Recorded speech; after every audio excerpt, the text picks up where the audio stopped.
So if you've been watching my last few videos, you've seen me talk about the idea that we're all going to die. And this is a really depressing thought to many of us because our death seems to render our lives meaningless. If our death is the literal end of our existence, then when we die, it doesn't matter what we've done. It doesn't matter whether we were good or bad. It doesn't matter whether we were successful or unsuccessful. We cease to exist, and everything that we valued and everything that we care about is snuffed out in an instant.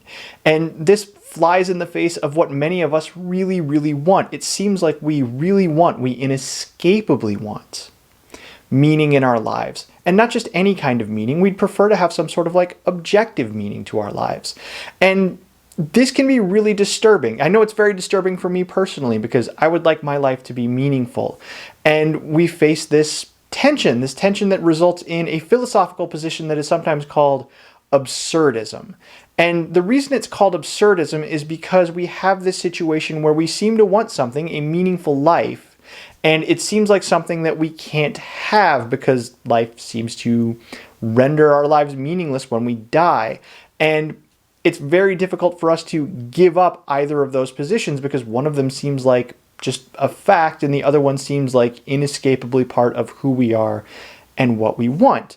And I'd like to explore this tension a little bit more because I've been talking about absurdism in some of my videos in a sort of abstract way, but it's actually a really interesting philosophy worth taking a closer look at, especially when we're trying to figure out what exactly the meaning of our own lives is and what meaning our lives can carry with them. Now, if you think about meaning in our lives and this sort of absurd position, you might think that we could have one of three responses to the absurdity.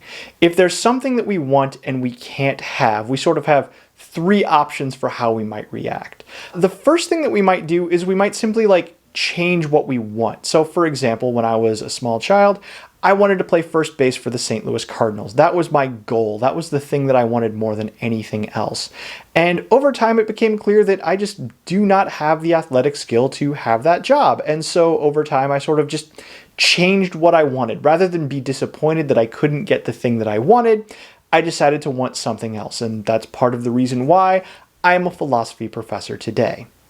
The second thing that we can do is we can change our behaviors to get what we want. So maybe I'd like a really nice sports car. Maybe I'd like a Tesla Roadster, which costs $200,000. Now, I don't have $200,000 just lying around. I have bills to pay and student loans to pay off and, a mortgage. And I have a job that only pays me so much. And, the ad revenue from my YouTube channel is, shall we say, non-existent at the moment. So obviously, I'm not in a position to go out and buy myself a Tesla Roadster, but I could be if I changed my behaviors, if I changed what I was actually doing, if I decided to quit my job and get a higher paying job or cut down on sort of frivolous expenses so that I could save up for the thing that I really wanted, I could put myself in a position where I really am able to afford the thing that I want. The last thing that I can do is I can just remove myself from the situation. Maybe I'm in a situation where I seem to know what I want. I want to be, for example, in a loving and committed relationship. I don't want to change that. And maybe I'm doing everything I can to create a loving and committed relationship. But maybe I'm in a relationship where, for example, my spouse or partner is cheating on me. I don't want to change what I want. I still want a loving, committed relationship, and I don't want to change my behaviors because I think I'm doing what I should be doing to contribute to that loving, committed relationship. But, if I'm in a relationship where my spouse or my partner is cheating on me, maybe the best thing to do is to simply remove myself from that situation, to break up with my partner or get a divorce or whatever it is. And what's really great about all three of these responses is they all seem to have their time and their place. There does seem to be a time and place for changing what you want, for changing your behaviors, or for removing yourself from a situation in order to resolve some absurd tension. But when it comes to this struggle between the meaning that we seek in our own lives and the fact that our lives seem meaningless if our death is the end of us, renders each of these three choices potentially at least problematic and at worst just really bad solutions for what we're trying to do. For example, the absurdist will say, and there seems to be some truth to this, there's nothing that we can do to actually just stop wanting what we want, to stop wanting meaning in our lives. I have a video where I talk about the Buddhist solution, which is to say, like, well, you should recognize that you don't exist, and this will, stop your actual desires, which will stop your suffering, and so on and so forth. But this seems like a really problematic response on at least a couple of levels.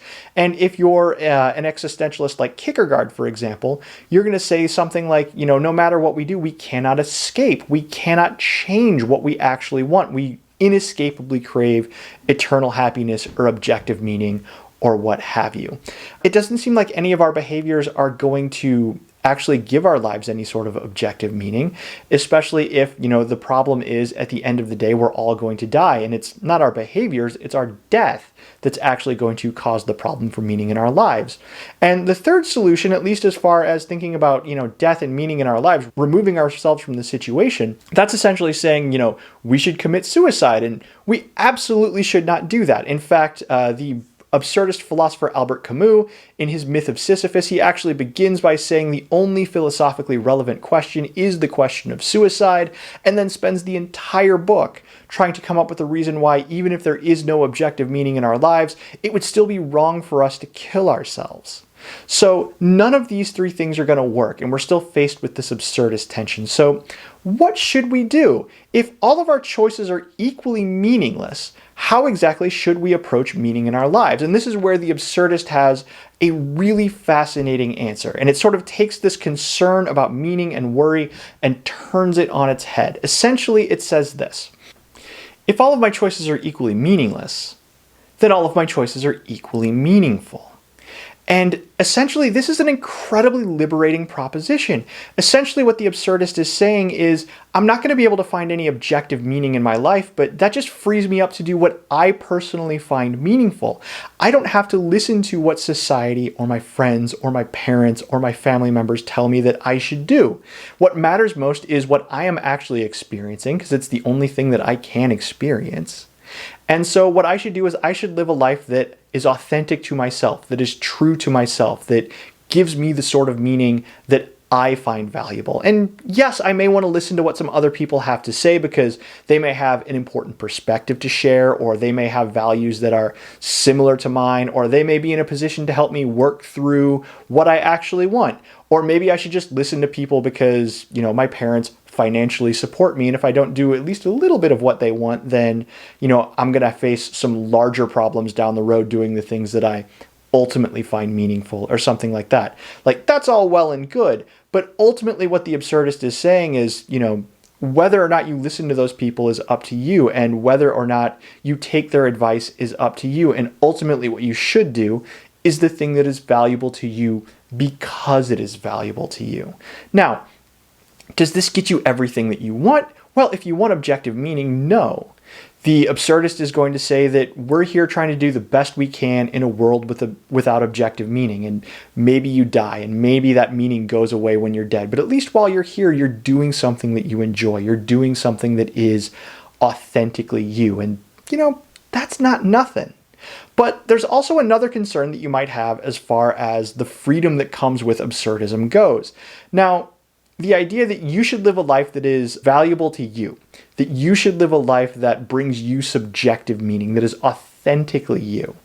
That's all well and good if you're saying something like, well, my parents really want me to go to med school, but I really want to hike the Appalachian Trail. It's very different if you say, well, the thing that is authentically me is like genocide. If that's the case, then again, the absurdist finds the same sort of problem, the same sort of difficulty that someone like Kierkegaard would find when he says, well, you need to embrace a cause larger than yourself despite what the evidence says.